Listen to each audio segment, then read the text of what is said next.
অনেকে রোজা রাখে কিন্তু নামাজ পড়ে না, তাদের সম্পর্কে কি বলবেন? রোজা রাখে কিন্তু নামাজ পড়ে না, এদের সম্পর্কে বলবো তারা লুঙ্গি খুলে পাগড়ি বাঁধছে।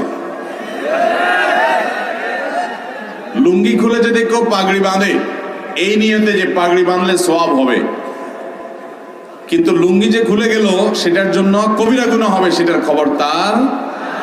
ঠিক একইভাবে রমজানের রোজা রাখলে সওয়াব হবে, ফরজ আদায় হবে, কিন্তু এর চাইতে বড় ফরজ হলো 5 ওয়াক্ত নামাজ। তা আপনি সেটাই যদি বাদ দিয়ে দেন তাহলে এই রোজা রাখলেন, তাহলে এর চাইতে বড়টা বাদ দিয়ে আপনি কম গুরুত্বপূর্ণটা করলেন। ওইটার তুলনায় এটাও ফরজ, কিন্তু ওইটার চাইতে কম গুরুত্বপূর্ণটারে গুরুত্ব দিলেন, আসলটারে গুরুত্ব দিলেন না। আপনি পাগড়ি পরার গুরুত্ব বুঝলেন কিন্তু লুঙ্গি পরার গুরুত্বটা বুঝলেন না।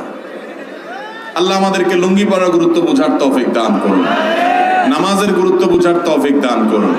অনেক ভাই আছে নামাজের গুরুত্ব তাদের কাছে, কিন্তু উনি রোজা রাখে।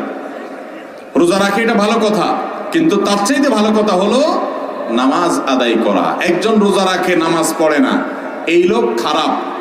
কিন্তু আরেকজন নামাজ পড়ে রোজা রাখে না, সেই লোকটা এই প্রথম লোকটার চাইতে কম খারাপ। কারণ হলো সে আসল সবচেয়ে বেশি জরুরিটা করে, নামাজটা পড়ে, রোজা রাখে না, সে খারাপ, একটা হারাম কাজ করে, ফরজ তরক করে। কিন্তু আরেকজন নামাজই পড়ে না, রোজা রাখে, এই লোকটা ওই লোকটার চাইতে অধম।